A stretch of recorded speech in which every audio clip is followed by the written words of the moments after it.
நிலையான புகழுக்குரிய தூய்மை மிகு நற்கருணைக்கு எல்லா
நானே உன் ஆண்டவர் என்று சொல்லி இஸ்ராயேல் மக்களுக்கு அல்லும் பகலும் உடனிருந்த வல்லமையுள்ள ஆண்டவர் இன்றைக்கு அவருடைய திருமகன் இயேசு கிறிஸ்துவின் வழியாக திருவுடல் திரு ரத்தத்தின் மாட்சியினால் நம் மத்தியில் கடந்து வந்திருக்கின்றார். அவரை நோக்குங்கள், மகிழ்ச்சி அடைவீர்கள், வெட்கத்தால் தலைகுனிய மாட்டீர்கள் என்று நாம் திருப்பாடல்களில் வாசிக்க கேட்கின்றோம். இந்த இயேசுவை யாரெல்லாம் நம்பிக்கையோடு உற்று நோக்கினார்களோ, இந்த இயேசுவை யாரெல்லாம் தாவீதின் மகனே என்னில் இரக்கமாயிரும் என்று சொல்லி மன்றாடினார்களோ, இயேசு அவர்கள் அருகில் வந்து அவர்களை தொட்டு சுகமாக்கினார். ஆக இந்த மாலை வேளை இந்த இயேசுவின் பிரசன்னத்தில் நாம் கூடியிருக்கின்றோம். ஆண்டவருடைய பிரசன்னம் எத்துணை மாட்சியாய் செயலாற்றுகிறது என்பதை விவிலியத்தில் நாம் பார்க்கிறோம். அவருடைய மகிமையின் பிரசன்னம், விடுதலையின் பிரசன்னம், இறை இரக்கத்தின் பிரசன்னம், நம்பிக்கை தரக்கூடிய வல்லமையின் பிரசன்னம், அனுதினமும் அற்புதங்களையும் அதிசயங்களையும் செய்கிற வல்லமையுள்ள ஆண்டவருடைய மகா கிருபை மிகுந்திருக்கிற பிரசன்னம் நம்மை நிரப்ப வேண்டும் என்று சொல்லி இந்த நேரத்தில் நாம் நம்மை ஒப்பு கொடுப்போம். யாரிடம் செல்வோம் இறைவா? வாழ்வு தரக்கூடிய வார்த்தைகள் எல்லாம் உம்மிடம் தானே உள்ளது என்று சொல்லி சீடர்கள் இயேசுவின் அன்பு மிகுந்த கரத்தை பற்றி கொண்டது போல இந்த மாலை வேளை நாம் இயேசுவோடு நாம் தங்குவோம். இயேசுவின் அன்பை சுவைப்போம். இயேசுவின் வல்லமையுள்ள திரு காயங்களில் இருந்து புறப்படுகிறார் இரத்தமும் தண்ணீரின் வழியாக மனுக்குலங்கள் மீட்பை அடைந்ததனுடைய இரத்த பெருக்கத்தின் ஊற்றுக்கள் நம்மை முழுமையாய் நிரப்ப வேண்டும் என்று சொல்லி நாம் அவரை ஆராதிப்போம். நம்ம எல்லாரும் எழுந்து நிற்போம். எழுந்து நின்று இந்த பாடல்கள் வழியாக நம்ம அவரை ஆராதிப்போம். ஆராதனை நாயகன் நீரே, ஆராதனை வேந்தரும் நீரே.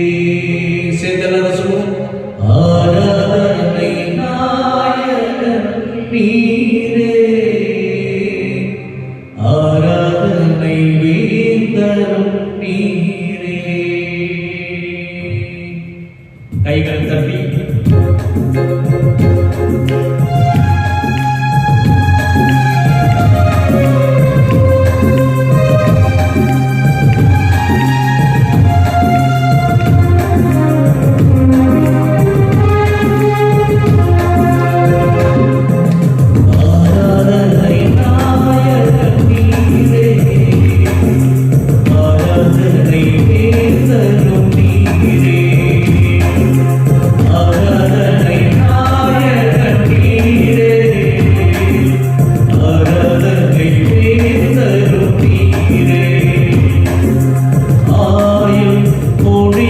வரை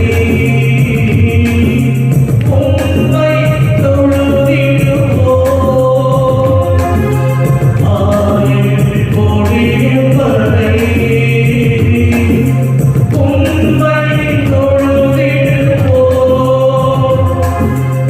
ஆராதனை நாயகன் நீரே, ஆராதனை வேந்தரும் நீரே, ஆராதனை நாயகன் நீரே, ஆராதனை வேந்தரும் நீரே.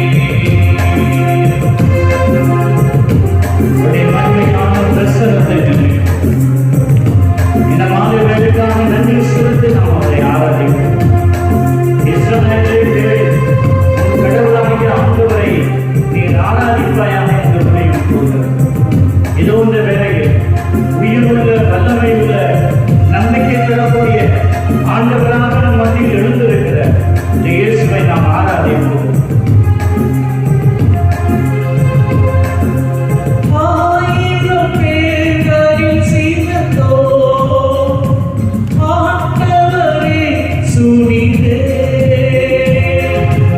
ஆயிரம் பேர்களில் சீனத்தோ ஆண்டவரே சுனிதே. விழி வெள்ளியே எந்தன் பிடியும் நீரே, என்றென்றும் தொழுதிடுவோம். விழி வெள்ளியே எந்தன் பிடியும் நீரே, என்றென்றும் தொழுதிடுவோம். ஆராதனை நாயகன் நீரே, ஆராதனை வேந்தரும் நீரே, ஆராதனை நாயகன் நீரே, ஆராதனை வேந்தரும் நீரே.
முடியும் வரை உம்மை தொழுதிடுவேன். ஆராதனை நாயகன் நீரே. கைகளை ஆராதனை வேந்தன் நீரே. உற்சாகமாக ஆராதனை நாயகன் நீரே. ஆராதனை ஆராதனை வேந்தன் நீரே. ஆயுள் முடியும் வரை உம்மை தொழுதிடுவோம். ஆயுள் முடியும் வரை உம்மை தொழுதிடுவேன். ஆராதனை நாயகன் நீரே. ஆராதனை வேந்தன் நீரே. ஆராதனை நாயகன் நீரே. ஆராதனை வேந்தன் நீரே. நல்ல கைகளை உயர்த்தி இந்த பலிபீடத்தை நோக்கி மகிமையோடும் ஆட்சிமையோடு எழுந்தருள் இருக்கிற அந்த இயேசுவை நோக்கி கைகளை நீட்டுவோம். தாவீதின் மகனே என்று சொல்லி அந்த பர்த்திமேயு தன் கைகளை உயர்த்தி என்மேல் மனமிறங்கும் என்று சொன்னார். இதோ பல வருடங்களாக தொழுநோயினால் பாதிக்கப்பட்டுக் கொண்டிருந்த மனிதன், இயேசுவே நீர் என்னை விரும்பினால் குணமாக்கு என்று சொன்னார். இயேசு சொன்னார், மகனே நான் விரும்புகிறேன் என்று சொல்லி தன் கைகளை நீட்டி அவனை தொட்டு அவனை சுகம் அழுத்தினார். ஆக இந்த நேரத்தில் இந்த இயேசு நம் மத்தியில் இந்த ஆராதனையும் மகிமையும் கிருபையும் கொண்டிருக்கிறவர். உன்னதமான மாட்சிமைக்குரிய அருள் அடையாளங்களால் நம்மை நிரப்ப இருக்கிறவர். மகனே மகளே நான் உன்னை அன்பு செய்கிறேன் என்று சொல்லி நம் மத்தியில் அவர் கடந்து வந்திருக்கிறார். ஆக அவரை நாம் ஆராதிப்போம். நம் இருதயத்தின் ஆழத்திலிருந்து இதோ முழு உள்ளத்தோடு முழு பலத்தோடு முழு ஆன்மாவோடு நீர் அவரை அன்பு செய்வாயாக என்று கூறுவது. ஆக இந்த நேரத்தில் நம்ம விட்டு கொடுப்போம். நம்மளை விட்டு கொடுத்துட்டு இந்த மகிமையான நேரத்திற்குள்ள நாம் கடந்து வருவோம். எல்லாம் கைகளை உயர்த்தி இந்த நேரத்தை நாம் துதிப்போம். இயேசுவே இயேசுவே. எல்லாரும் வாய்களை திறந்து இந்த நேரத்தில் இயேசுவின் பிரசன்னம் இறங்கட்டும். இயேசுவின் மகிமையான பிரசன்னம் இறங்கட்டும். இந்த நேரத்தில் அவரோ தாம் விரும்பியவர்கள் அனைவரும் மீது தம் இரக்கத்தையும் அருளையும் பொழிகின்றார். ஒவ்வொரு நாளும் காலை தோறும் அவருடைய இரக்கமும் அருளும் புதிதாய் இருக்கிறது என்று சொல்லப்படுது. ஆக இந்த நாளில் இந்த மாலை வேலை பொழுதுல இந்த இயேசுவை நாம் ஆராதிப்போம். ஆயுள் முழுவதிலும் உம்மை துதிக்கின்றோம். ஆயுள் முடியும் வரை உம்மை தொழுதிடுவே. ஆயுள் முடியும் வரை உணர்ந்து பாடுவோம். உம்மை தொழுதிடுவே.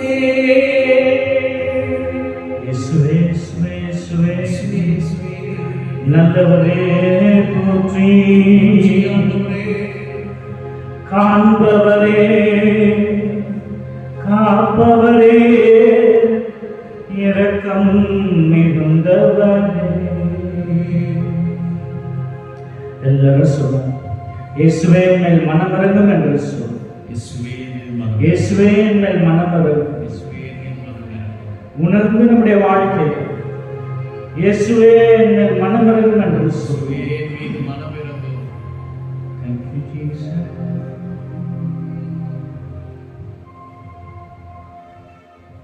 அவர் அவர்கள் மீது மனம் இறங்கினார் என்று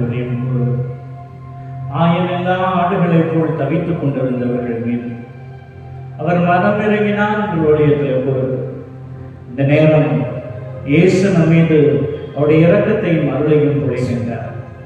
நம்முடைய உள்ளத்தில் இருக்கிற காயங்கள், நம் மனதில் இருக்கிற பாரங்கள், பல்வேறு விதத்தில் நம் குடும்பத்திற்கும் நமக்கும் தனிப்பட்ட விதத்திற்கு எதிராக இருக்கிற ஆசீர்வாதங்கள் எதிராக இருக்கிற அந்த தடைகள் அவைகள் எல்லாவற்றையும் மாற்றி போட்டு அந்த ஆசீர்வாதத்தை அவர் கொண்டு வந்து சேர்க்கின்றார்.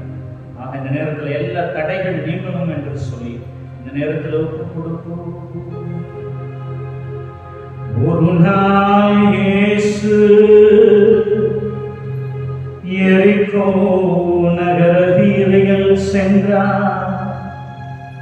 பர்த்திமேயு எனும் குருடன் ஆண்டவரே, தாவீதின் மகனே, என் மேல் இரக்கமையும் என்றார். இயேசு கடந்து வந்து அவன் அருகில் நின்று, நான் உன்னை ஆசீர்வதிப்பேன் என்றார். இயேசுவே வாருமே, இயேசுவே வாருமே. சேர்ந்து பாடுவோம். இயேசுவே வாருமே, இயேசுவே வாருமே. மீண்டும் ஒரு முறை. இயேசுவே வாருமே, இயேசுவே வாருமே. Thank you Jesus. நன்றியோடு உம்மை ஆராதிக்கிறோம், நன்றி செலுத்துகிறோம். ஏதோ யாருடைய நாவுகள் எல்லாம் உம்மை ஆண்டவர் என்று போற்றுகின்றது, அந்நாவுகளை நீர் ஆசீர்வதிப்பேன் என்று சொன்னீர். ஏதோ கற்களும் மண்ணும் கடவுளை புகழ்வதில்லை, ஆனால் உயிருள்ள நாவுகள் நம்மை போற்றி புகழும் என்று சொல்லி தானியேலின் புத்தகத்தில் நாம் வாசிப்பது போல ஆண்டவரே, இந்த நாளில் உயிருள்ள வல்லமையுள்ள மக்களாக நாங்கள் வாழ்வதற்கு உமது இறை இரக்கம், உமது பிரசன்னம், உமது அன்பும் எங்கள் மத்தியில் கடந்து வருவதா. இதோ இந்த நேரத்திற்காக நமக்கு நன்றி செலுத்துகிறோம். இந்த தெய்வ செய்தி எங்களுக்கு உடைய இரக்க பெருக்கத்தை கொடுக்கும்படிக்காக இந்த இறை வார்த்தையின் பொழுது ஆண்டவர் நீர் பேசுவீராக தகப்பனே. மனித ஆவியினால் அல்ல, தெய்வீக ஆவியினால், உமது இரக்கத்தினாலும் வல்லமையாலும் தெய்வ பயத்தோடும் உத்தமமான மனநிலையோடும் இந்த வார்த்தைகள் விதைக்கப்படுவதாக. விதைக்கப்படக்கூடிய வார்த்தைகள் பல 100 மடங்கு பலன் தரும்படிக்காக ஆண்டவர் தாமே நீர் அற்புதங்களை செய்கிறார். வாழ்வின் நூலில் எதையெல்லாம் எழுதி வைத்திருக்கின்றீரோ அவைகள் எல்லாவற்றையும் உமது மக்களுக்கு அறிவிக்கின்ற விதத்தில் அடியோர்கள் எங்களை உமது வல்லமையுள்ள கரங்களுக்குள் நீர் தாங்கிக் கொள்வீராக. உடைய திரு காயங்களில் இருந்து புறப்படுகின்ற இரக்கங்கள் இந்த செய்தியின் பொழுதும் இந்த நாளின் பொழுதும் இவர்களை வெறுமையாக்காமல் இவர்களுக்கு பன்மடங்கு ஆசீரையும் கிருபையும் இவர்களுக்கு நிறைவாய் தருவதாக எங்களை தாழ்ச்சியோடு ஒப்புக் கொடுக்கிறோம். உமது மகிமையான கரங்களினால் எங்களை தாங்கிக் கொள்வீராக. என் ஜெபம் கேளும் ஜீவனுள்ள நல்ல அன்பின் பிதாவே, ஆமென். Praise the Lord. இயேசுவே நன்றி, மரியே வாழ்க. அமர்ந்து கொள்ளுங்கள். இந்த மாலை வேளைக்காக நாம் கடவுளுக்கு நன்றி செலுத்துவோம். விவிலியம் கூறுகிறது, ஆண்டவர் எத்துணை நல்லவர் என்பதை சுவைத்த பாருங்கள் என்று கூறுகின்றது. கடவுள் நம்முடைய வாழ்வில் நல்லவைகளை அவர் ஒவ்வொரு நாளும் அவர் கொண்டு வந்து சேர்க்கின்றார். ஆகவேதான் நாம் உயர்வானாலும் தாழ்வானாலும் அவருடைய வல்லமையுள்ள கரங்கள் நம்மை வழிநடத்தி கொண்டிருக்கின்றது. ஆக இந்த மாலை வேளையில் நம்முடைய தியானத்திற்காக நாம் எடுத்திருக்கக்கூடிய பகுதி என்னவென்று சொன்னால், திருப்பாடல்கள் 136 4வது இறைவசனம்.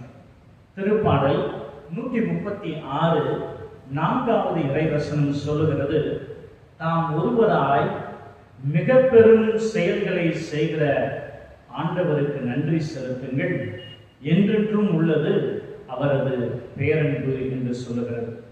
தாம் ஒருவராய் மிகப்பெரிய அற்புதங்களை செய்கிறார். விவிலியத்தில் பெரும்பாலான பகுதிகளை நீங்கள் எடுத்து வாசித்து பாருங்கள். இந்த பெரும்பாலான பகுதிகள் அனைத்திலும் கடவுள் ஒரு மிகப்பெரிய அற்புதங்களை செய்கிறவராக இருக்கிறார். ஆகவேதான் அவருடைய அற்புதங்கள் அனைத்தும் மனிதனுடைய அறிவுக்கு அப்பாற்பட்டு இருக்கக்கூடிய ஒன்றாக இருக்கின்றது. அதே வேளையில் இறை நம்பிக்கையிலும் விசுவாசத்திலும் நம்மை வளர்க்கக்கூடிய ஒரு ஒன்றாக இருக்கின்றது. ஆக இந்த அற்புதங்களை கடவுள் ஒவ்வொரு நாளும் நமது வாழ்வில் தனிப்பட்ட விதத்தில் அவர் செய்து கொண்டிருக்கிறார். நம்முடைய வாழ்க்கையில் நம்ம யோசிச்சு பார்த்தோம்னா தெரியும், எத்தனையோ பேருக்கு இல்லாத விதத்துல கடவுள் பல நிலைகளில் நம்மை பாதுகாத்து வருகிறார், பராமரித்து வருகிறார், நம்மை வழிநடத்தி வருகிறார். அதை தனிப்பட்ட விதத்துல நாம் உணர்ந்திருக்கிறோம். ஆகவேதான் இன்றைக்கு எத்தனையோ பேர் இருந்தாலும் கூட இந்த மாலை வேளையில் இந்த ஆண்டவருடைய பிரசன்னம் எனக்கு போதும் என்று சொல்லி நாம் கடந்து வந்திருக்கின்றோம். இந்த விவிலியத்திலே கடவுள் அற்புதங்களை பல காரியங்கள் செய்தாலும் கூட யாத்திரை ஆகமத்துல சொல்லப்படுகிறது, கடவுள் இந்த அற்புதங்களினுடைய ஒரு மிகப்பெரிய ஒரு தொடக்கத்தை இஸ்ராயேல் மக்கள் வழியாக கொடுக்கிறார். எத்தனையோ மக்கள் இனங்கள் இருக்கிறார்கள், ஆனாலும் கூட இஸ்ராயேல் மக்களோடு அவர் உடன்படிக்கை செய்து கொள்கிறார். நான் உங்கள் கடவுளாக இருப்பேன், நீங்கள் என் மக்களாக இருப்பீர்கள். எப்பொழுதெல்லாம் என் கட்டளைகளை நீங்கள் கடைபிடிக்கின்றீர்களோ அப்பொழுதெல்லாம் நமது பிரசன்னம் உங்கள் மத்தியில் தங்கும், நீங்கள் ஆசீர்வதிக்கப்பட்ட ஜனமாக இருப்பீர்கள் என்று சொல்லி அவர்களை தேர்ந்தெடுக்கின்றார். பழைய ஏற்பாடுகளை நாம் பார்க்கின்றோம். தொடக்க நூலிலே இந்த உலகம் வெறுமையாய் இருக்கிறது, இந்த பூமி வெறுமையாய் இருக்கிறது. அப்பொழுது கடவுளுடைய ஆவியானவர் அந்த தண்ணீரின் மீது அசைவாடி கொண்டிருக்கிறார். அந்த தண்ணீரின் மீது அசைவாடுதல் என்கின்றது கடவுளுடைய ஒரு பிரசன்னத்தை நமக்கு குறித்து வெளிப்படுத்துகின்றது. இந்த கடவுளுடைய பிரசன்னம் நமக்கு ஒரு மிகப்பெரிய அற்புதம். இதை இஸ்ராயேல் மக்கள் உணர்ந்து கொண்டார்கள். இஸ்ராயேல் மக்கள் உணர்ந்து கொள்ள வேண்டும் என்று சொல்லி கடவுள் விரும்பினார். ஆக முதல் அற்புதம் கடவுள் செய்வது என்னவென்று சொன்னால், அவருடைய பிரசன்னத்தை நம் மத்தியில் வைக்கின்றார். அவருடைய அந்த ஆசீரையும் கிருபையும் நம் மத்தியில் அவர் வைக்கின்றார். அநேக படைப்புகளை அவர் படைக்கிறார், ஆனால் மனிதரை தனது சாயலாகவும் தனது பாவனையாகவும் அவர் படைக்கிறார் என்று விவிலியத்தில் சொல்லப்படுகிறது. இந்த சாயல் என்கின்றது கடவுளுடைய மகிமையை குறித்து பேசப்படுகிறது. மனிதர்கள் கடவுளுடைய சாயலை பெற்றிருக்கின்றார்கள். ஆகவேதான் கடவுள் அவர்களை வேற்றுமைப்படுத்தவில்லை, கடவுள் அவர்களை தன்னோடு இணைத்துக் கொள்ளுகின்றார். இதைத்தான் யோவான் என்ற நற்செய்தி 15வது அதிகாரத்துல நாம் தெளிவாக வாசிக்க கேட்கிறோம். நானே உண்மையான திராட்சை கொடி, நீங்கள் அதன் கிளைகள். ஒருவன் என்னுள்ளும் என் வார்த்தைகள் அவனுடன் நிலைத்திருந்தால் அவன் மிகுந்த கனி தருவான். நீங்கள் மிகுந்த கனி தந்து நல்ல சீடராக விளங்க வேண்டும் என்பதே என் தந்தைக்கு மாட்சி அளிக்கிறது என்று சொல்லுகின்றார். ஆக கடவுளுடைய சாயல் ஒரு கடவுளோடு இணைந்திருக்கக்கூடிய ஒரு மகிமையை குறித்து பேசப்படுகிறது. இந்த மகிமையை இந்த இஸ்ராயேல் மக்களுக்கு கடவுள் அவர் வெளிப்படுத்துகின்றார். பல நிலைகளிலே அவர் வெளிப்படுத்துகின்றார். அப்படி வெளிப்படுத்தக்கூடிய ஒரு நிகழ்ச்சியை தான் நாம் விவிலியத்தில் நாம் பார்க்கின்றோம். குறிப்பாக 8வது அதிகாரத்தை நீங்கள் எடுத்து வாசித்து பார்த்தீர்கள் என்று சொன்னால், அதில் முதல் பகுதியிலே சொல்லப்படுகிறது, மோயிசனும் ஆரோனும் அவர்கள் பார்வோனிடத்தில் போய் சென்று, நாங்கள் எங்கள் ஆண்டவர் எங்களுக்காக ஏற்படுத்தி இருக்கிற பாலும் தேனும் பொழிகிற கானான் தேசத்திற்கு நாங்கள் போக வேண்டும் என்று சொல்லி பார்வோனிடத்தில் அனுமதி கேட்கின்றார்கள். அப்பொழுது பார்வோன் அனுமதி கொடுக்கவில்லை. பார்வோன் என்ன சொல்லுகிறார், உங்கள் கடவுளிடமிருந்து தான் செய்தி வந்ததா என்பதை நாம் உணர்ந்து கொள்ளும்படிக்காக ஏதாவது ஒரு மிகப்பெரிய காரியங்களை செய்து காட்டுங்கள் என்று அவரிடத்தில் சொல்லுகின்றார். அப்பொழுது அவர்கள் அந்த பார்வோனினுடைய அரண்மனைக்கு வருகின்றார்கள். அந்த அரண்மனையில இன்னுமாக பார்வோனுடைய பணியாளர்களும் இருந்து கொண்டிருக்கிறார். பார்வோன் போலி இறைவாக்கினர்களை வைத்திருந்தார். பல மாய வித்தைகளை செய்யக்கூடியவர்களை வைத்திருந்தார். அப்படி வைத்துக் கொண்டிருக்கக்கூடிய மனிதர்களை வைத்து கடவுள் தன்னிடத்தில் இருக்கிறார் என்பதை பார்வோன் அநேகரிடத்திலே சொல்லிக் கொண்டிருந்தார். ஆகவேதான் பார்வோனை கண்டு அநேக மக்கள் பயந்தார்கள். பார்வோனுக்கு எதிராக ஒருவரும் பேச முன்வரவில்லை.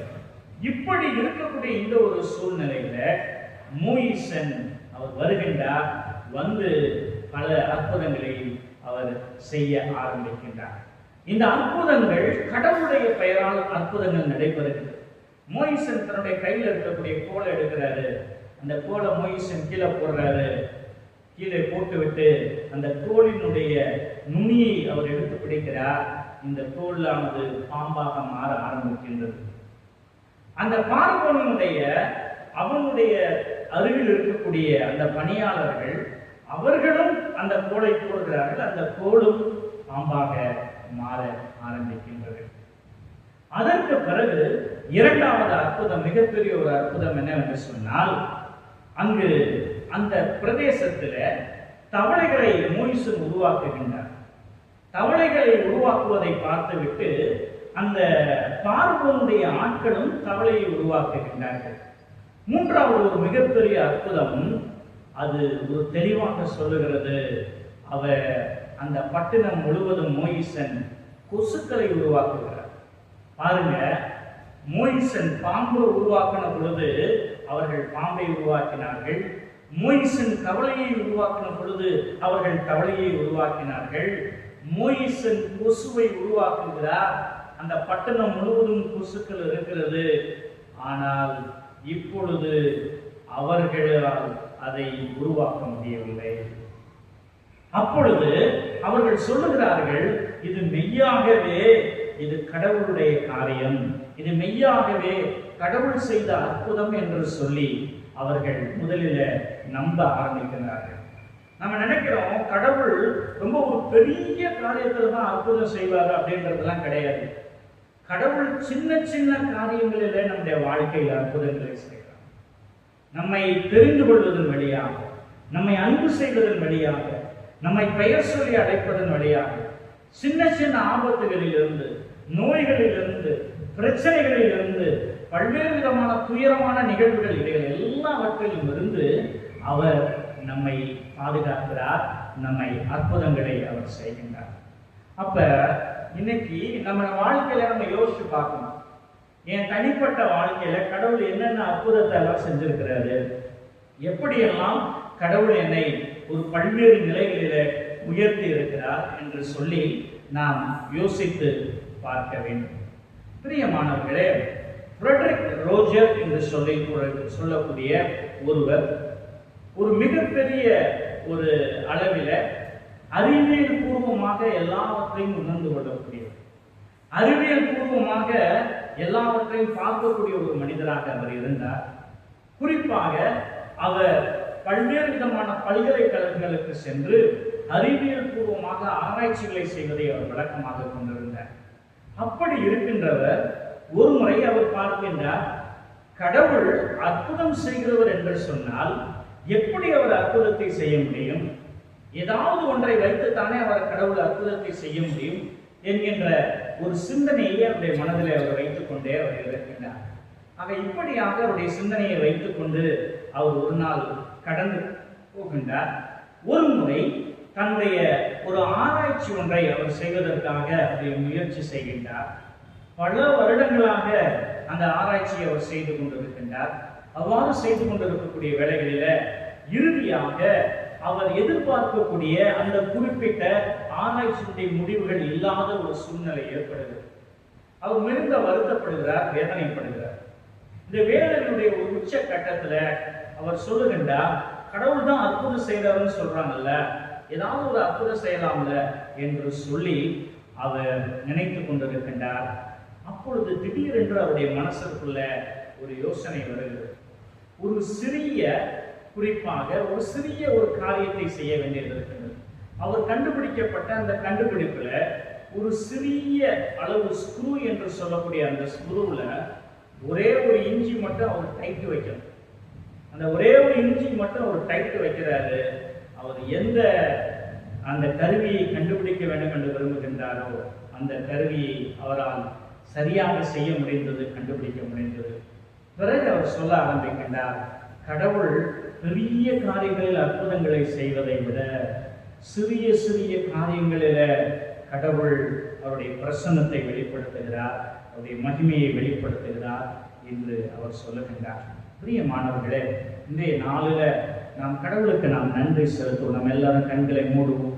கண்களை மூடி இந்த நேரத்தில் நம்முடைய வாழ்க்கையில் எதெல்லாம் கடவுள் செய்தாரோ அவைகள் எல்லாவற்றுக்காக நாம் நன்றி செலுத்துவோம்.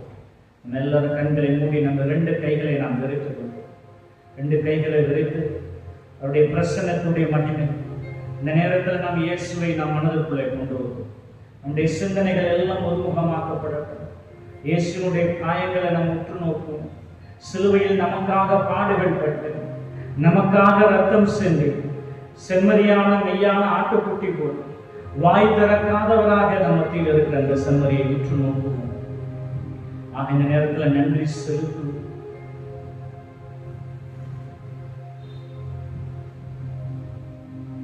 நாம் அவருக்கு நன்றி செலுத்துவோம். நம்முடைய வாழ்க்கையில் அவர் செய்த ஒவ்வொரு நாளும் ஒரு அற்புதம். இந்த ஒவ்வொரு நாளும் இந்த அற்புதத்தை நாம் உணர்ந்து கொள்ளணும்னா நாம் நம்மை தாழ்த்த வேண்டும். நம்மளை நம்ம தாழ்ச்சியோடு ஒப்புக் கொடுக்கணும். தெய்வமே நான் ஒன்றுமே இல்லை, எல்லாம் நீர் தந்த தானம் என்று சொல்லி நம்மை ஒப்புக் கொடுப்போம். இந்த நேரத்தில்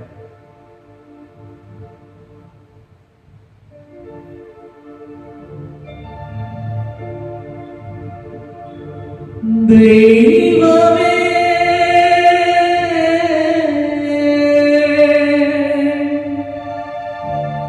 என் உயிரே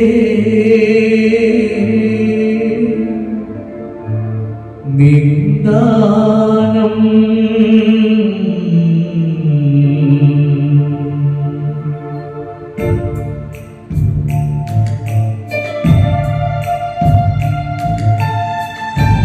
அவருடைய பிரசன்னத்தை நம்மை ஒப்புக் கொடுப்போம்.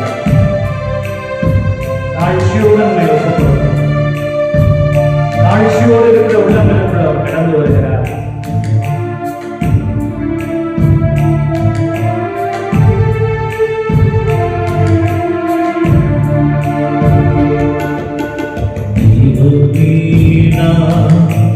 ஒன்றுமில்லை எனக்கென ஒன்றுமில்லை, தெய்வமேனா ஒன்றுமில்லை எனக்கென ஒன்றுமில்லை, எல்லாமே செய்ததானம்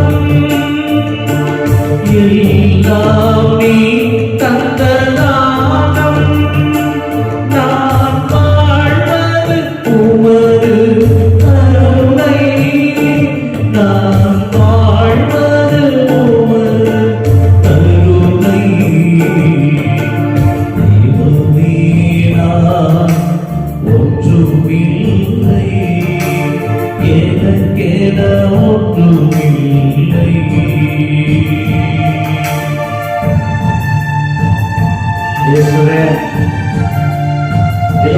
பிரசன்னத்தை தேடி வந்திருக்கிற எங்கள் மத்தியில் இறை ஆவியின் வல்லமையும் குருதையும் எங்களை நிரப்பத்தக்கதாகும். இது உங்கள் பிரசன்னத்தினால் எங்களை நிரப்பும். களிமண்ணாக இருக்கிற எங்கள் மத்தியில் நீரே வணைப்பவராக இருக்கிற உமது கைகள் அற்புதத்தின் கைகளாக இருக்கிறது. உமது கைகளில் நான் எங்களை எழுப்புகின்றேன். உமது கைகள் எங்களை உருவாக்கியிருந்தது. இது உமக்கு நன்றி செலுத்துகிறோம். உமது பிரசன்னத்தினால் நிரப்பி எங்களை பாதுகாத்துக் கொள்ளும்.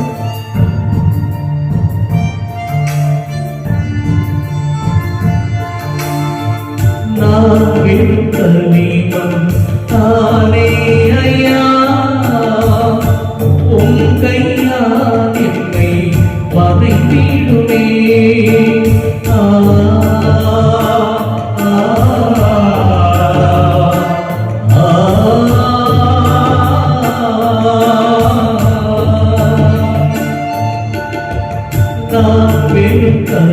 தேவன் தானே ஐயா,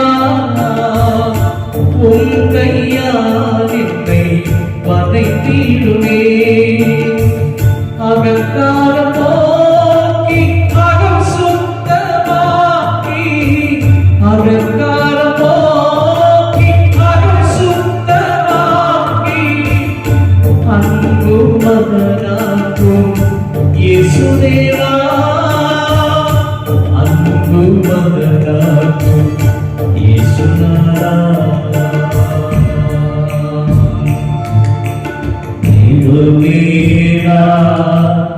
ஒன்றுமில்லை எனக்கென ஒன்றுமில்லை. சேர்ந்து பாடுவோம். சக்தியோடு ஒன்றுமில்லை இயேசுவே, எனக்கென ஒன்றுமில்லை. எல்லாமே தந்ததானம், எல்லாமே தந்ததானம், நான் வாழ்வது உமது கருணை, நான் வாழ்வது உமது கருணை. தெய்வமே ஒன்றுமில்லை எனக்கென ஒன்றுமில்லை.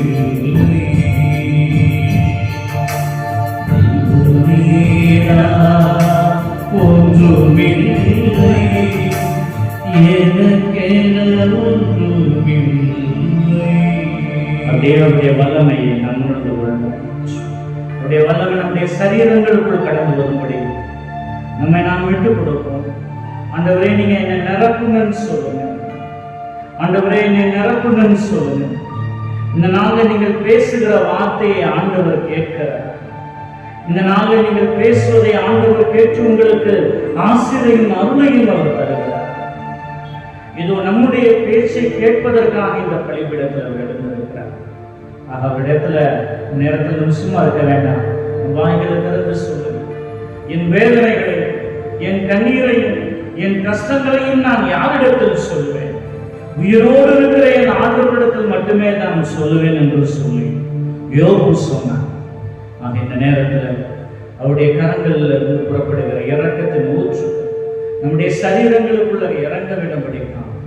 அவருடைய மகிமையான பிரசன்னம், அந்த ஒரு வல்லமையின் பிரசன்னத்தினால் நம்ம இந்த நேரத்தில் நிரப்ப வேண்டும் என்று சொல்லி அவரிடத்தில் ஒப்பு கொடுப்போம். இயேசுவே, இயேசுவே நன்றி. இயேசுவே, உடைய பிரசன்னம் எங்கள் சரீரங்களுக்குள்ள கடந்து வரட்டும். இயேசுவே, உடைய மகிமையான அற்புதமிக்கக்கூடிய வல்லமையுள்ள இரக்கத்தினுடைய ஆசீர்வாதம் எங்களுடைய உடல்களுக்குள் முழுவதுமாக கடந்து வரட்டும். தளர்ந்து போயிருக்கிற கைகளை நீ உயர்த்துகிறீர். தள்ளாடுகின்ற கால்களை எல்லாம் நீர் மான்களின் கால்களைப் போல நீர் மாற்றுகிறீர். தகப்பனே, இது இந்த நேரத்திற்காக உங்களுக்கு நன்றி சொல்ல. பாரப்பட்டு செபிக்கிறார், கண்ணீரோடு செபிக்கிறார். பல்வேறு விதமான இரக்கத்தை நம்பி இந்த பிரசன்னத்தின் மத்தியில் செபிக்கிற யாவருக்கும் இறை பிரசன்னத்தின் மகிமையும் கிருபையும் இந்த பலிபீடத்தில் இருந்து புறப்படுகிற இந்த தெய்வீக நற்கருணையிலிருந்து வெளிப்படுகிற மகிமையான இரக்கத்தின் ஊற்றுக்கள் நிரப்புவதாக இவர்களை ஆசீர்வதித்து நீர் பலப்படுத்துவதாக. என் செபம் கேளும் சிவன் நல்ல அன்பின் பிதாவே. இயேசுவே நன்றி. இயேசுவே நன்றி. சத்தமா சொல்லாதவங்களுக்காக இயேசுவே நன்றி. பிரியமானவர்களே, முதல் பகுதியிலே நாம் பார்த்தோம், தாம் ஒருவராய் மிக பெரும் அரும் செயல்களை செய்கின்ற ஆண்டவருக்கு நன்றி செலுத்துங்கள், என்றென்றும் உள்ளது அவரது பேரன்பு என்று சொல்லி திருப்பாடல் 136:4 நாம் தியானித்தோம்.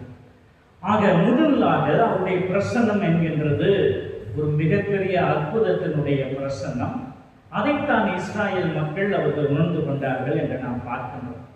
தனிப்பட்ட விதத்திலையும் கடவுள் எப்படி அற்புதங்கள் செய்கிறார் என்று சொன்னால், நம்மை சுகப்படுத்துவதன் வழியாக அவர் அற்புதத்தை செய்கின்றார். நீங்கள் திருப்பாடல்கள் 147:3 எடுத்து வாசித்து பாருங்கள்.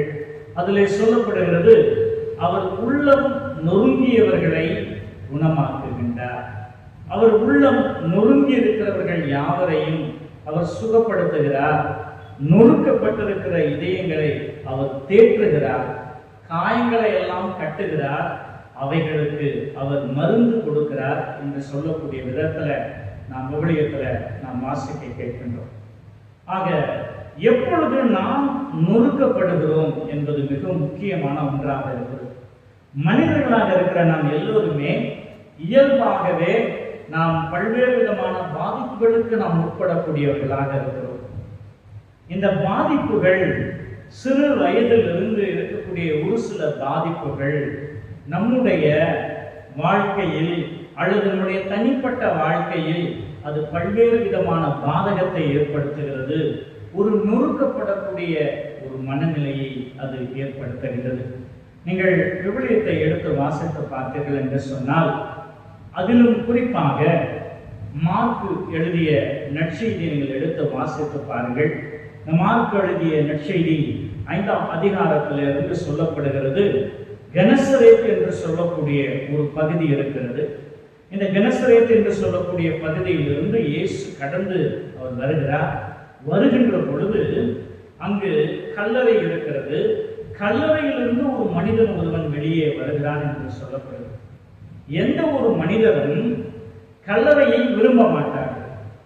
ஆனால் எந்த மனிதன் கல்லறையை வெறுக்கின்றானோ அப்பேற்பட்ட மனிதன் கல்லறையை தன்னுடைய புகலிடமாக அவன் மாற்றிக்கொள்கிறான். யோசிச்சு பாருங்களேன்.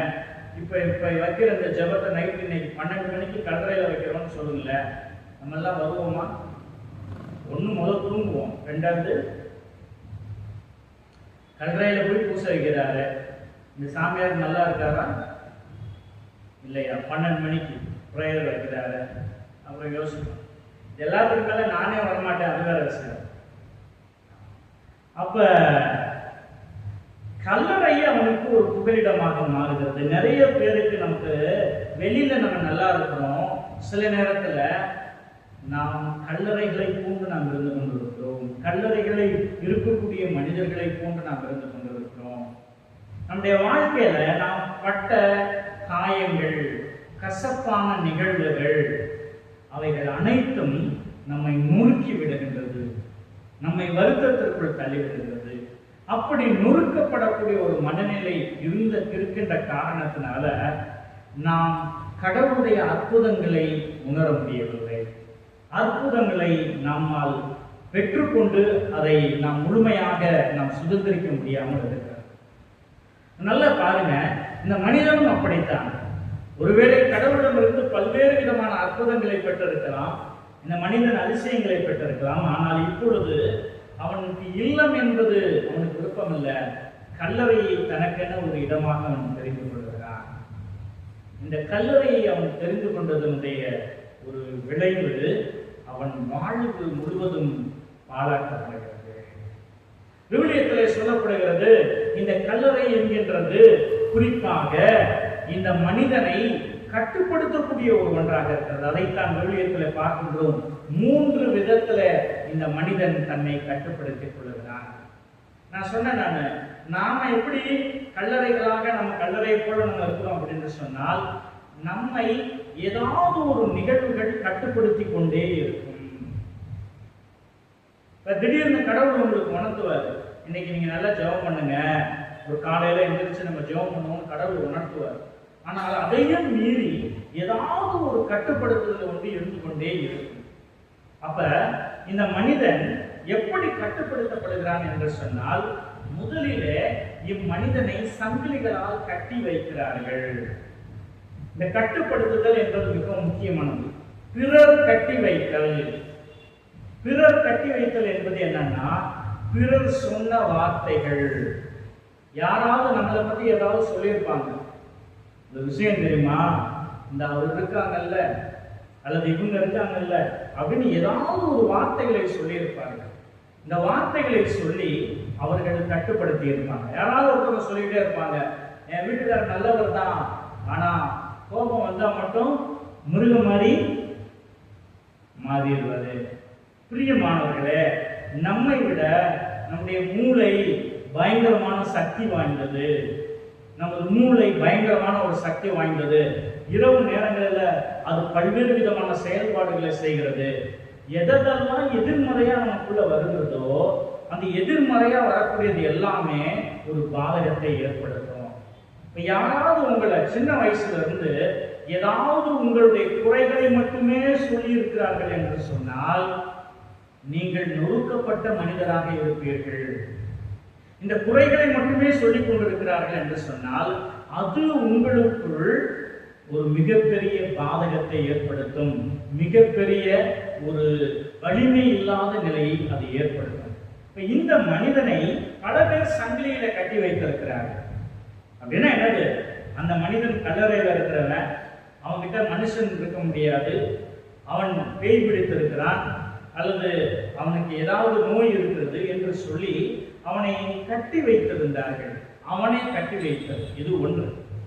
இரண்டாவது, அவன் தன்னைத்தானே கட்டி வைத்துக் கொண்டான். அப்படி என்று சொன்னால் தான் செய்ததன் விளைவாக, தான் செய்த பாவத்தின் விளைவாக கடவுளிடமிருந்து பெற்றுக்கொண்ட இரக்க பெருக்கத்தை, கடவுளிடமிருந்து பெற்றுக்கொண்ட ஆசீர்வாதத்தை அவன் உணர்ந்து கொள்ளாத ஒரு காரணத்தின் அடிப்படையில அவன் தன்னைத்தானே கட்டுப்படுத்தி வைத்துக் கொள்கிறான், தன்னைத்தானே கட்டி வைத்துக் கொள்கிறான். அப்ப இந்த கட்டப்பட்டிருக்கிற இந்த நிலையிலிருந்து விடுபடுவதற்கு என்ன ஒரு வழி என்று சொன்னால் விவிலியத்துல தெளிவாக சொல்லப்படுகிறது.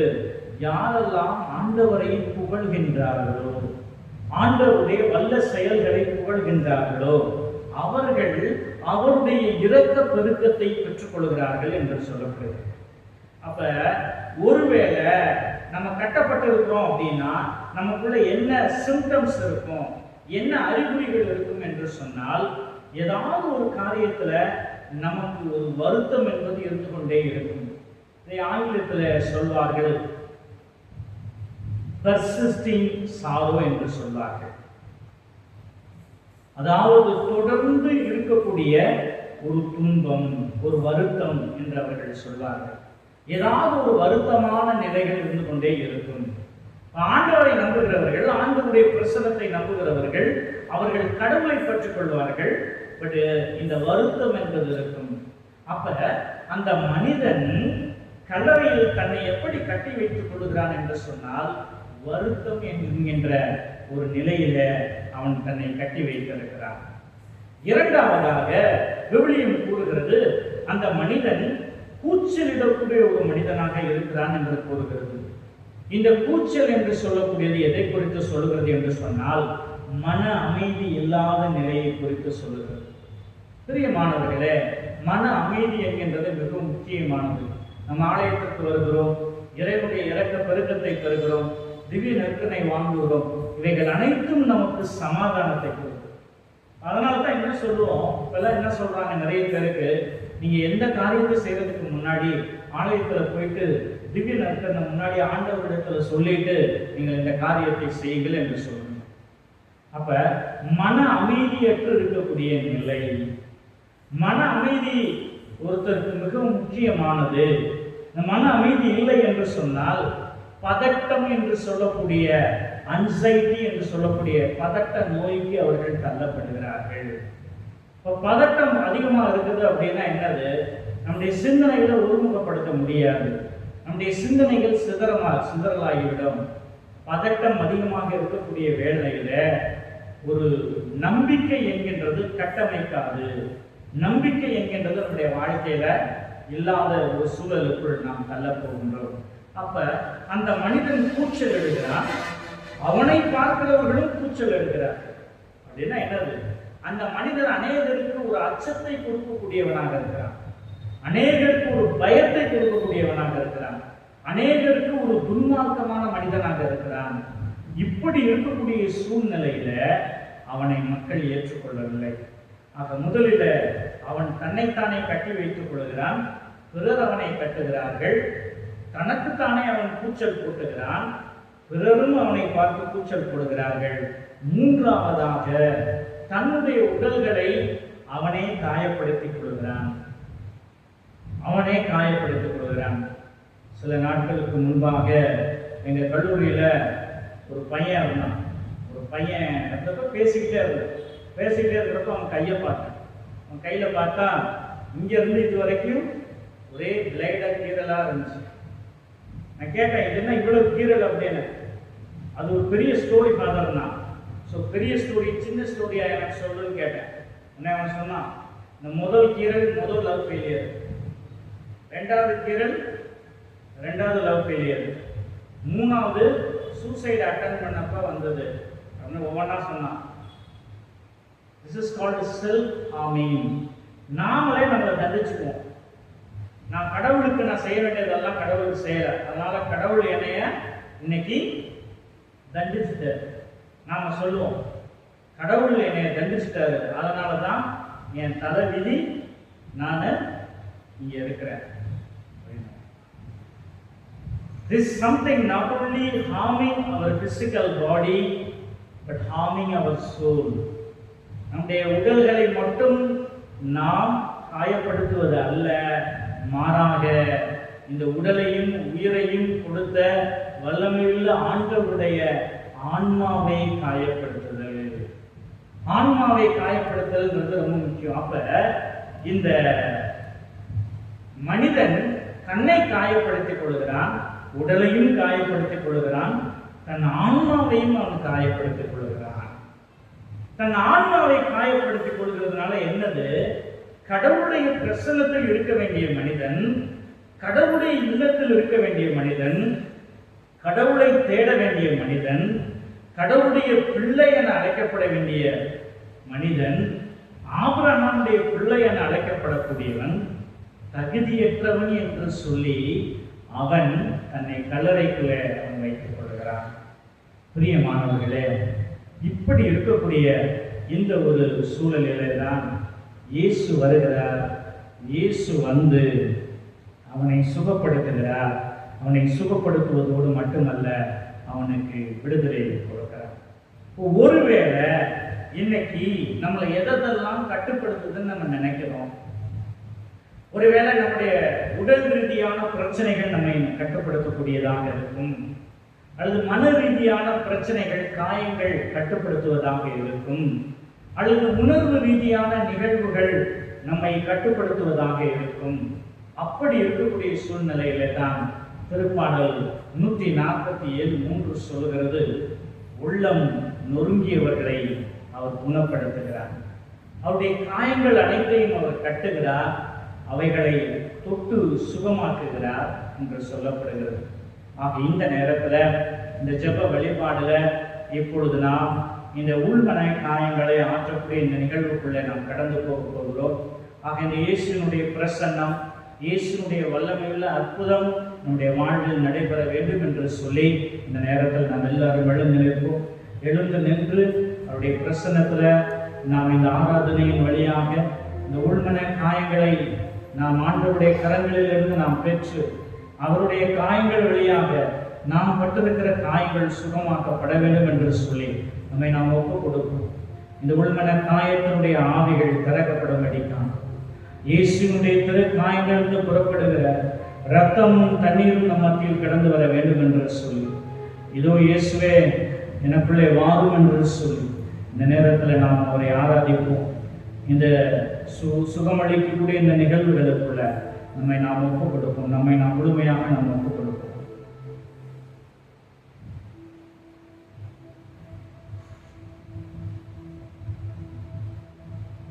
கண்களை திறந்த இந்த இயேசுவை நாம் பார்ப்போம், உற்று நோக்கும். யாரெல்லாம் அவரை உற்று நோக்கினார்கள் அதில் எல்லோரும் சுகத்தை பெற்றுக் கொண்டார்கள். இன்னைக்கு நீங்க வெறுமையோடு போக வேண்டாம். ஆண்டவரிடத்துல கேளுங்க, அமைக்கு குலுக்கி சரிந்து விடும்படி அவர் அற்புதங்களை செய்வார். ஒருவேளை இன்னைக்கு நீங்க நினைக்கலாம், நான் எதையோ இழந்து போயிட்டேன், என் சமாதானத்தை இழந்து போயிட்டேன், மன நிம்மதியை நான் இழந்து போயிட்டேன், என் உடல் சுகத்தை நான் இழந்து போய்விட்டேன் என்றெல்லாம் நாம் நினைத்து கொண்டிருக்கலாம். இன்றைக்கு கடவுள் எல்லாவற்றையும் சரி செய்வதற்காக இந்த மாலை வேளையில் நம் மத்தியில் எழுந்தல் இருக்கிறார். ஆக இந்த ஆண்டவரை நோக்கி நாம் மன்றாடுவோம். இந்த ஆண்டவருடைய பிரசன்னத்துல நம்மை ஒப்பு கொடுத்த இந்த நேரத்துல நாம் நிறைவான ஆசிரியர் பெறுவதற்கு தக்கதாக அவரை ஆராதித்து இந்த குணமளிக்கக்கூடிய இந்த நிகழ்வுகளுக்குள்ள நாம் கடந்து போவோம்.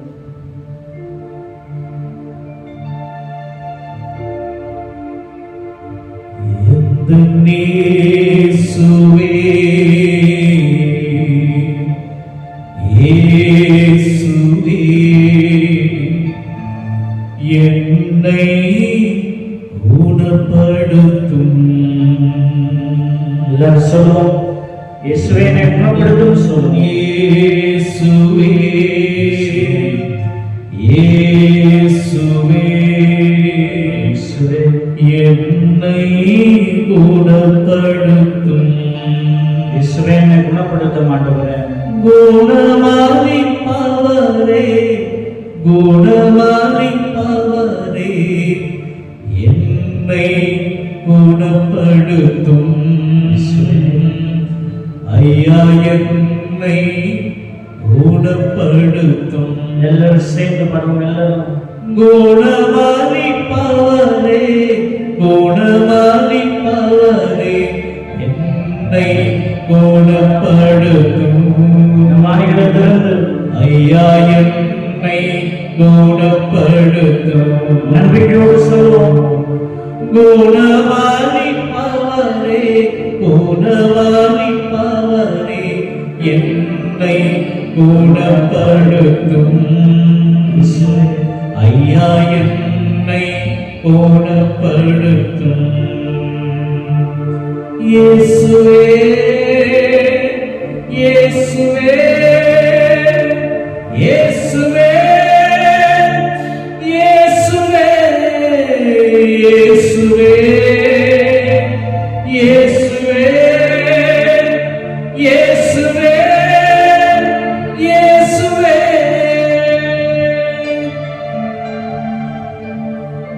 இயேசுடைய திருக்காயங்களை நாம் உற்று நோக்குவோம். அவருடைய வல்லமையுள்ள காயங்கள் மருந்தோ பச்சிலைகளோ அல்ல, கடவுளுடைய வார்த்தை சுகமளித்தது என்று சொல்லுவோம். இது அவர் நமக்காக அடிக்கப்பட்டார், நொறுக்கப்பட்டார்.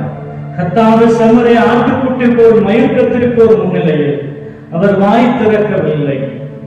அவரிடத்தில் அளவோ இல்லை என்று சொல்லக்கூடிய விதத்தில் அவருடைய காயங்களினால் நாம் சுகமானோம் என்று சொல்லி நாம் வாசிக்க கேட்கிறோம். ஆக இந்த நேரத்தில் இயேசுவின் திருக்காயங்களை உற்று நோக்கி இயேசுடைய பிரசன்னத்தில் நம்மை நாம் ஒப்புக்கொள்வோம்.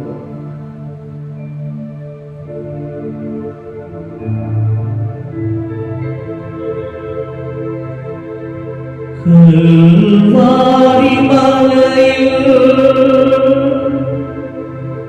கல்வாரி மலையில் இயேசுவே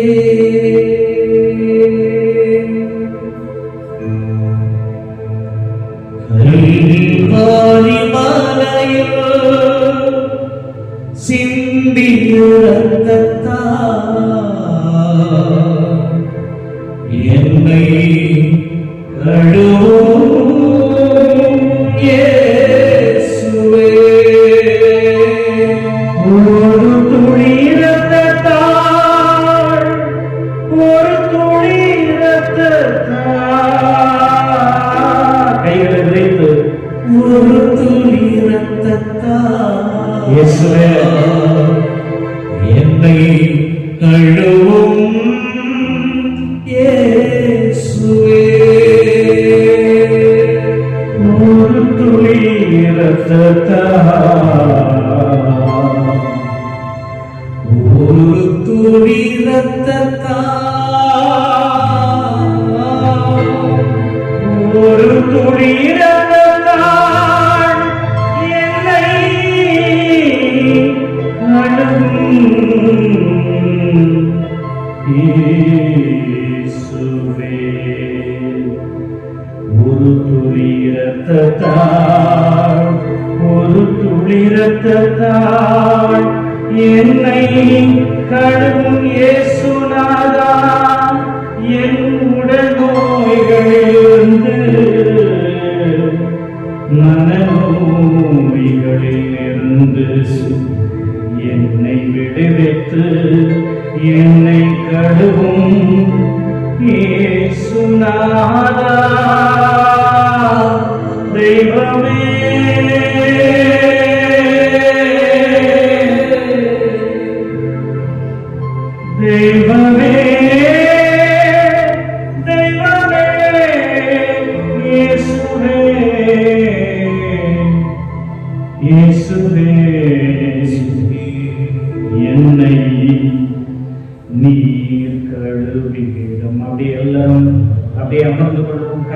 மூடியே இருக்கணும், கண்கள் மூடி இருக்கணும். அந்த நேரத்தில் நம்முடைய சிந்தனைகளை ஒருமுகப்படுத்தணும்.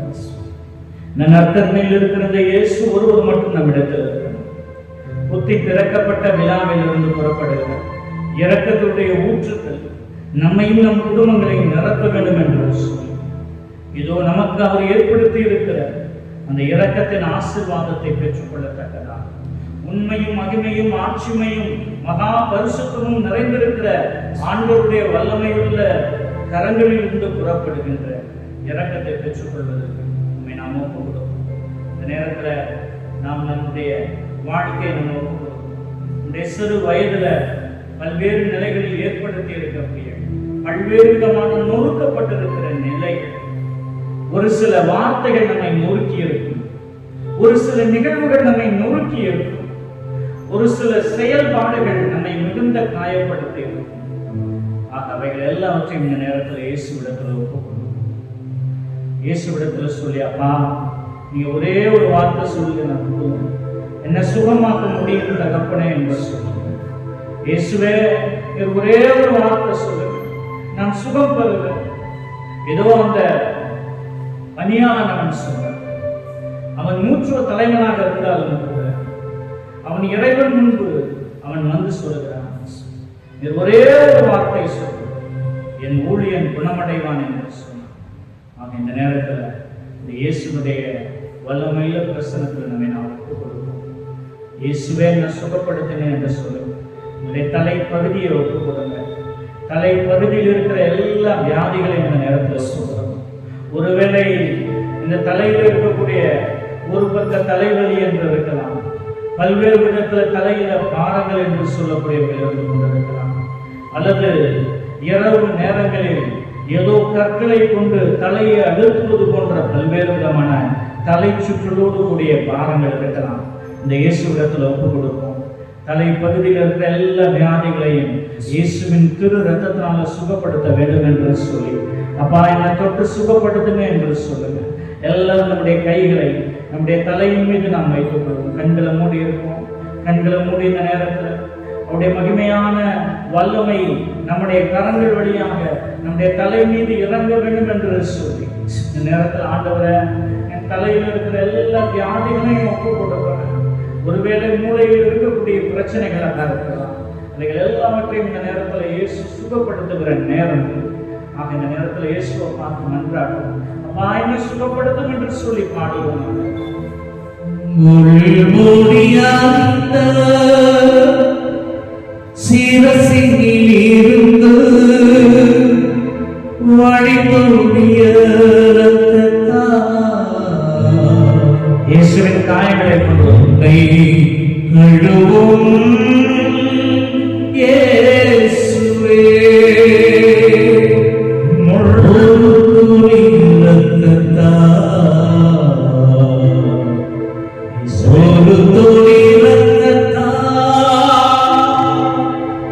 என்னை கழுவும் இயேசுவே, ஒரு துளி இரத்தத்தால் என்னை கழுவும் இயேசுநாதா, ஒரு துளி இரத்தத்தால் என்னை கழுவும் இயேசுவே. நம் கைகளை நம் இருதயத்தோடு நாம் சேர்த்து வைத்துக் கொள்வோம். நம்முடைய முகப்பகுதிகளில் நம்முடைய ஐம்புலன்களில் இருக்கிற எல்லா பிரச்சனைகளையும் இந்த நேரத்தில் ஒப்புக் கொடுப்போம். இந்த பலிபீடத்தில் இருக்கிற இயேசு நமக்கு சுகத்தை கொடுப்பதற்கு தயாராக இருக்கிறார். இதோ உடல் நோய்களோடும் பல்வேறு விதமான பாரத்தோடும் துயரத்தோடும் கஷ்டத்தோடும் இருக்கிற யாவருடைய காயங்களை எல்லாம் நான் கட்டி அவருடைய காயங்களுக்கு நானே மருந்து கொடுப்பேன் என்று சொன்னார். இது அந்த நேரத்தில் நம்முடைய முகப்பகுதிகளில் நம்முடைய சரீரங்களில் இருக்கிற எல்லா வியாதிகளையும் ஆண்டவர் தொட்டு சுகமாக்க வேண்டும் என்று சொல்லி நாம் ஒப்புக் கொடுப்போம். இந்த உடல்களில் இருக்கிற எல்லா வியாதி, தொண்டை பகுதிகளில் இருக்கிற வியாதி, தைராய்டு பிரச்சனைகள், இன்னும் இருதயத்தில் இருக்கிற பிரச்சனைகள், பல்வேறு விதமான நோய்கள், சரீரம் முழுவதும் இருக்கிற எல்லா நோய்கள், இது அவைகள் எல்லாவற்றையும் இந்த நேரத்தில் இயேசுவிடத்தில் ஒப்புக் கொடுப்போம். முழங்கால் வளைவு, இன்னும் பல்வேறு விதத்தில் இருக்கிற எல்லா விதமான உடல்களில் பயணம் செய்து கொண்டிருக்கக்கூடிய உடல்களில் சுழன்று கொண்டிருக்கிற பல்வேறு விதமான வழிகள் அனைத்தையும் இந்த நேரத்தில் இயேசுவிடத்துல அவர் நமக்காக அடிக்கப்பட்டார். அவருடைய உடல் முழுவதும் அடிக்கப்பட்டது. ஏதோ இந்த நேரத்தில் அவருடைய உடல்களில் இருந்து வரக்கூடிய இந்த பரிசுத்த ரத்தத்தினால நாம் சுகம் பெற வேண்டும். ஆண்டவரே, உடல் நோயை பாரும் என்று சொல்லி இந்த நேரத்தில் மன்றாடும். ஆண்டவரே, உடல் நோயை பாருங்க, என்னை தொட்டு சுகப்படுத்துங்க என்று சொல்லி நம்முடைய உச்சம் தலையிலிருந்து பாதம் முடிய அந்த நேரத்தில் ஆண்டவரிடத்தில்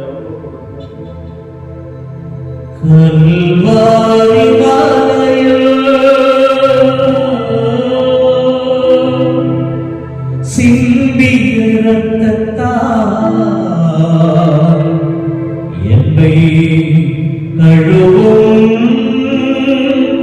இயேசுவே, ஒரு துளி ரத்தத்தால்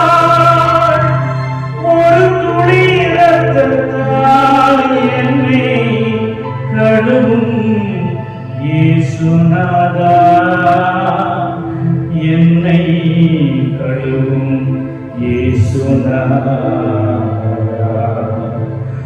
ஒரு துளி ரத்தம் என்னேல் விழட்டும் நாதா,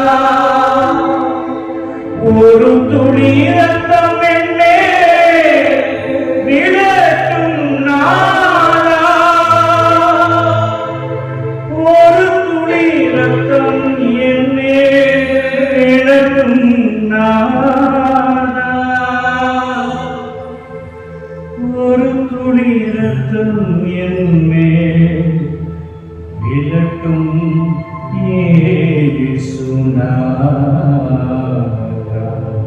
இயேசுவே, நிரப்புன்னு சொல்லுது. இயேசுவின் சரீரங்களை ஒப்புக்கொடுறேன்.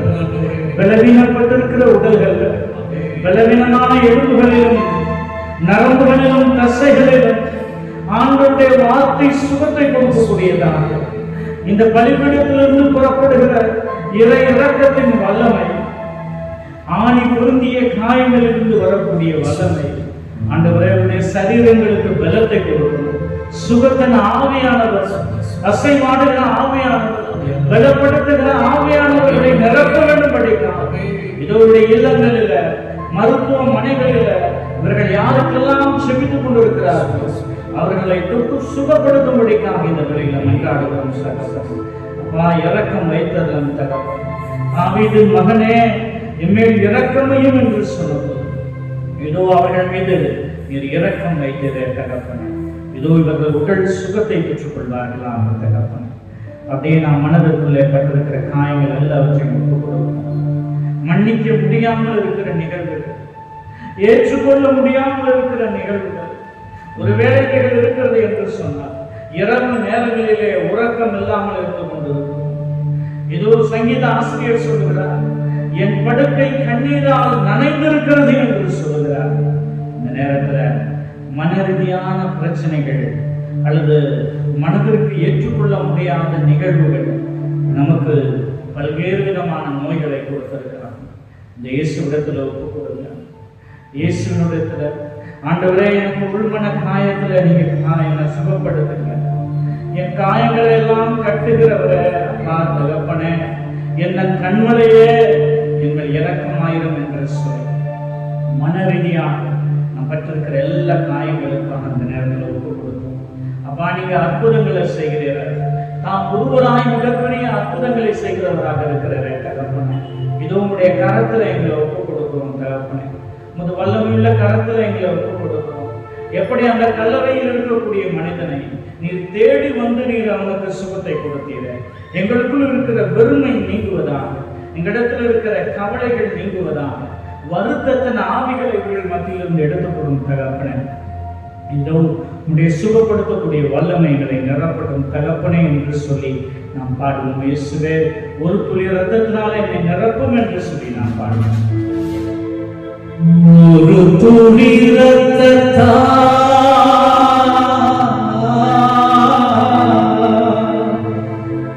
ஒரு துளி ரத்தத்தால் என்னை கழுவும் இயேசுவே,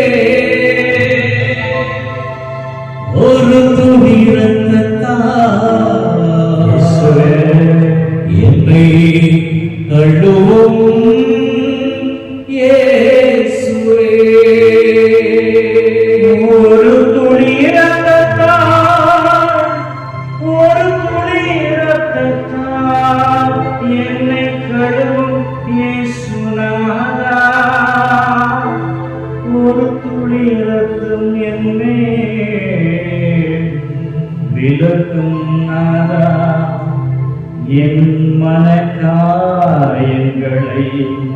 ஆற்றிடுமே,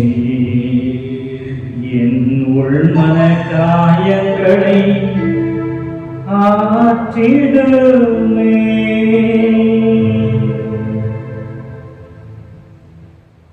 அன்பியேசுவே,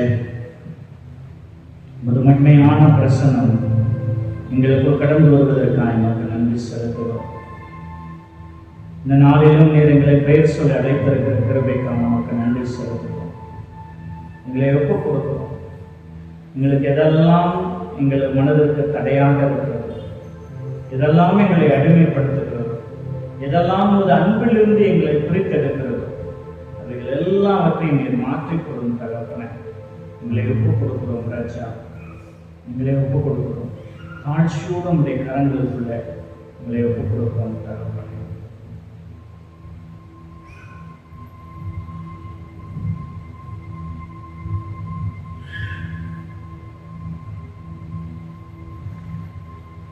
ஒரு சில மணித்துணிகள்ல நம்மளுடைய பிரசன்னத்துல அமைதியா இருப்போம்.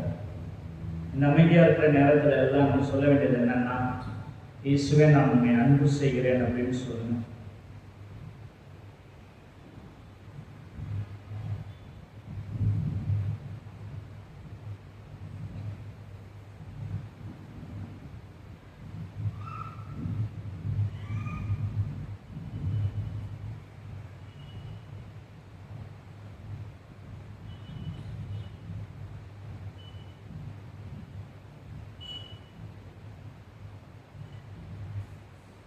எங்களை ஒவ்வொரு நாளும் கண்ணின் மணி போல் பாதுகாத்து வருகிற எங்கள் அன்பு இயேசுவே, இந்த திவ்ய நற்கருணையில் மெய்யாகவே நீர் எழுந்தருளி இருக்கின்றீர். இதை நாங்கள் நம்புகிறோம், நாங்கள் விசுவசிக்கிறோம். இந்த திவ்ய நற்கருணையின் பேறு பலன்களின் வழியாக உமது மகிமையான பிரசன்னத்திற்குள் தனிப்பட்ட விதத்தில் என்னையும் எங்களையும் ஒப்புக் கொடுக்கிறோம். முதல் நேசமான மகிமை மிகுந்திருக்கக்கூடிய இரக்கத்தினால் தேவரீர் நீர் எங்களை பாதுகாக்கும்படிக்காக எவ்வாறு ஆபிரகாம், ஈசாக்கு, யாக்கோப்பு இவர்களுடைய இல்லங்களின் மேல் முது கண்களையும் இரக்கத்தையும் நீர் வைத்தது போல அடியோம் என் மீதும் என் இல்லத்தின் மீதும் முது இரக்கத்தின் பார்வை நிரந்தரமாய் தங்கும்படிக்காக நிரந்தரமும் மகிமையும் மிகுந்திருக்கிற ஆவியினால் எம்மை நிரப்பியருளும் தகப்பனே. இது இந்த நேரத்தில் நீங்கள் குடும்பங்களில் இருக்கிற, இல்லத்தில் இருக்கிற ஒவ்வொருவரையும் இந்த நேரத்தில் ஒப்புக் கொடுக்கிறோம். இதோ என் இல்லம் ஜெப இல்லமாகும் என்று சொன்னீர். எங்கள் இல்லங்களுக்குள் ஜெபிக்கக்கூடிய ஜெப ஆவியின் வல்லமை கடந்து வந்து பல ஆயிரக்கணக்கான ஆசீர்வாதங்களை பெற்றுக்கொள்ளத்தக்கதாக எங்கள் குடும்பம் முழுவதையும் உமக்கு நாங்கள் ஒப்புக் கொடுக்கிறோம். எங்கள் குடும்பத்தில் இருக்கிற கடன் தொல்லைகள், எங்கள் குடும்பத்தில் இருக்கிற சமாதான குறைபாடுகள், எங்கள் குடும்பங்களில் இருக்கிற நோய்கள், எங்கள் குடும்பங்களில் இருக்கிற பலவீனங்கள், எங்கள் குடும்பங்களுக்கு எதிராக இருக்கிற தடையாக இருக்கிற சாபங்கள், கட்டுகள் எல்லாவற்றையும் இந்த மகிமை மிகுந்திருக்கிற ஒரு வல்லமையுள்ள இரக்க பெருக்கத்திற்கு நாங்கள் ஒப்புக் கொடுக்கிறோம் தகப்பனே. இதோ உம்மால் கூடாத காரியம் ஒன்றுமில்லை என்று நாங்கள் விவரியத்தில் வாசிக்கிறோம். இதுவுமை நம்பி இருக்கிற யாவரையும் நீரே அர்ச்சித்து புனிதப்படுத்துகிறீர், அவர்களை மிகப்பெரிய ஆசீர்வாதத்திற்குள் வழிநடத்துகிறீர் என்று நாங்கள் வாசிக்க கேட்கிறோம். இதோ தானியேலின் புத்தகம் 10ஆம் அதிகாரம் 8வது வசனத்துல தானியேலை பார்த்து, தானியேலே நீ திடம் கொள், பயப்படாத, நான் உன்னோடு இருக்கிறேன் என்று சொல்லி தானியேலை நீர் ரட்சித்து புனிதப்படுத்தினீர். இதோ இந்த நேரத்துல அப்பா தகப்பனே, இது வல்லமையுள்ள ஆசீர்வாதம் எங்கள் குடும்பங்கள் முழுவதையும் நிரப்பும்படிக்காக நாங்கள் எதிர்பார்த்து காத்திருக்கிற காரியங்களில் எல்லாம் எங்களுக்கு துணையாக இருந்து எங்களை பாதுகாப்பதாக. ஆண்டவரே, எங்களுடைய இல்லங்களில் இருக்கிற பிள்ளைகள் ஒவ்வொருவரையும் ஒப்புக் கொடுக்கிறோம். உங்களுடைய பிள்ளைகளுடைய எதிர்கால திட்டங்களை ஒப்புக் கொடுக்கிறோம். உங்களுடைய பிள்ளைகளுக்கு நாங்கள் தீர்மானிப்பதை விட தேவரீர் நீர் தீர்மானிக்கும்படிக்காகும், நாங்கள் செய்ய வேண்டும் என்று நினைக்க வேண்டிய காரியங்களுக்கு மேலாக நீரே அவர்களுக்கு பக்க பலமுமாக உற்ற துணையுமாக இருந்து அவர்களை பாதுகாத்து வழிநடத்த வேண்டும்படிக்காக இவ்வேளையில் மன்றாடுகின்றோம். இதோ எங்களுக்கென்று இருக்கிற எல்லாவற்றையும் உடைய பராமரிப்புக்குள்ளும் உமது ஆளுகைக்குள்ளும் உமது வல்லமையுள்ள கண்காணிப்புக்குள்ளும் நாங்கள் ஒப்புக் கொடுக்கிறோம். நாங்கள் ஒப்புக் கொடுக்கிற இந்த அர்ப்பண ஜெபத்தின் வழியாக தேவரீர் நீர் எங்கள் இதயங்களை சுத்திகரிப்பீராக. உம் இதயத்திலிருந்து புறப்படுகிற மகிமையின் இரக்கங்கள் என்னாலும் எங்களையும் எங்கள் குடும்பங்களையும் நிறைவாக நிறைத்து பாதுகாப்பதாக. எங்கள் ஆண்டவராகிய கிறிஸ்து வழியாக உம்மை பார்த்து மன்றாடுகின்றோம். நாம் இப்பொழுது முழங்கால் பணியிடுவோம். முழங்கால் பணியிட்டு மாண்பியர் கீதத்தை நாம் பாடுவோம்.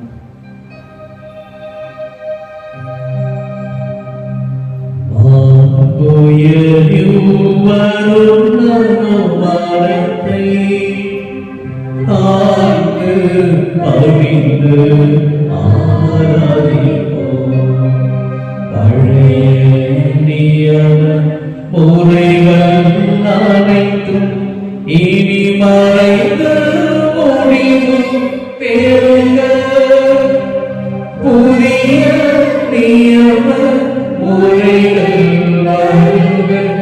உலக நாளே மனிதன் நீதனை அறிய இயலா குறையை நீக்க விசுவாசத்தின் உதவி பெறுக.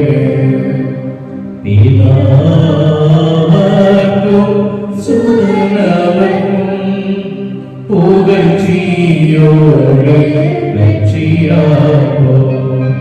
மீன்பின் பெருமை மகிமையோடு வலிமை பார்த்து யாருமாக இருவரிடமாய் வருகின்றனர் தூய ஆவி ஆனவர்க்கும் அளவில்லாத சர்வ புகழ்ச்சி என்றுமே உண்டாகுக.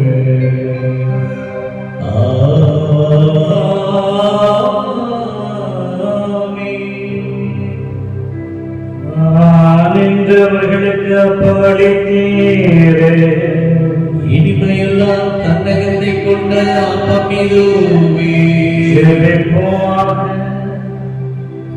இறைவா, இந்த வியப்புக்குரிய திருவருட்சாதனத்தை உன் திருமகனின் பாடுகளை எங்களுக்கு விட்டு சென்றீரே. உமது திருவுடல் திருரத்தம் இவற்றின் மறைப்பொருளை வணங்கும் நாங்கள் உம்மை பின் பயனை இடைவிடாமல் அனுபவிக்க அருள் புரியுமாறு உம்மை மன்றாடுகின்றோம். என்றென்றும் வாழ்ந்து ஆட்சி செய்கின்றவர் நீரே.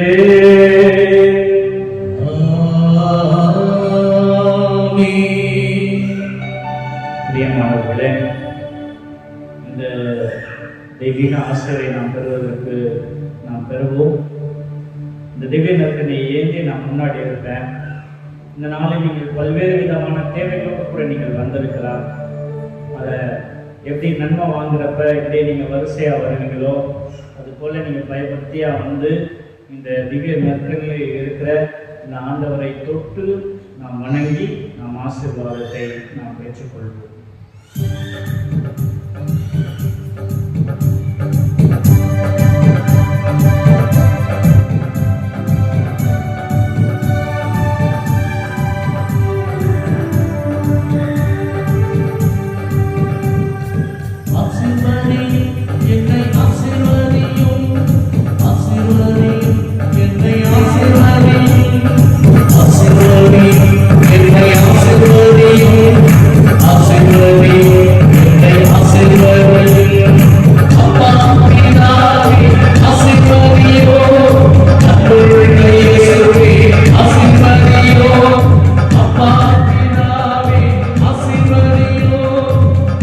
Amen.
தெய்வமே ஆசீர்வதியோ இயேசு கிறிஸ்துவே ஆசீர்வதியோ ரட்சிக்கின்ற தெய்வமே ஆசீர்வதியோ இம்மானுவேலை ஆசீர்வதியோ கூட வருபவரை ஆசீர்வதியோ இம்மானுவேலை ஆசீர்வதியோ கூட வருபவரை ஆசீர்வதியோ ஆசீர்வதியோ என்னை ஆசீர்வதியோ ஆசீர்வதியோ என்னை ஆசீர்வதியோ ஆசீர்வதியோ என்னை ஆசீர்வதியோ ஆசீர்வதியோ என்னை ஆசீர்வதியோ தூயாதி தூயனை ஆசீர்வதியோ ராஜாதி ராஜனை ஆசீர்வதியோ தூயாதி தூயனை ஆசீர்வதியோ ராஜாதி ராஜனை ஆசீர்வதியோ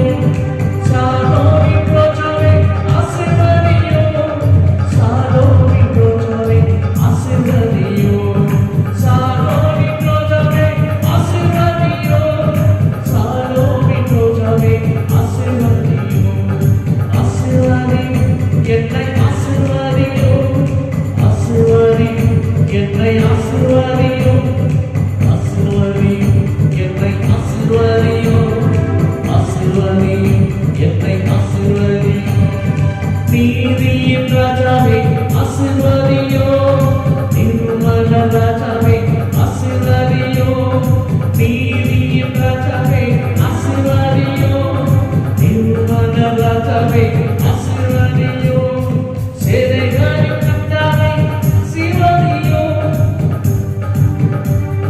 சேனைகளின் கர்த்தாவே ஆசீர்வதியோ சாலோமி ப்ரோஜாவே ஆசீர்வதியோ ஆசீர்வதியோ என்னை ஆசீர்வதியோ ஆசீர்வதியோ என்னை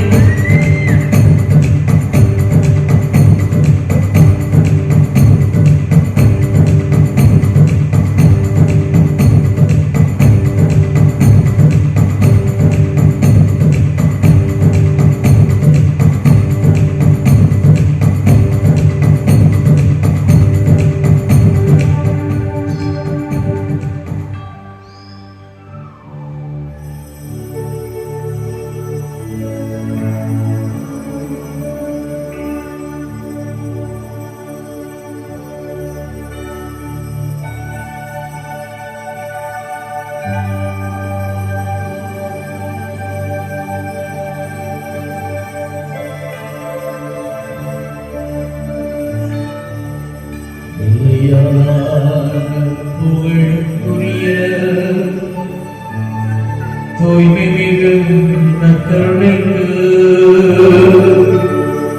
எல்லா காலமும் ஆராதனையும் புகழும் ஆட்சியும் உண்டாக நடுவது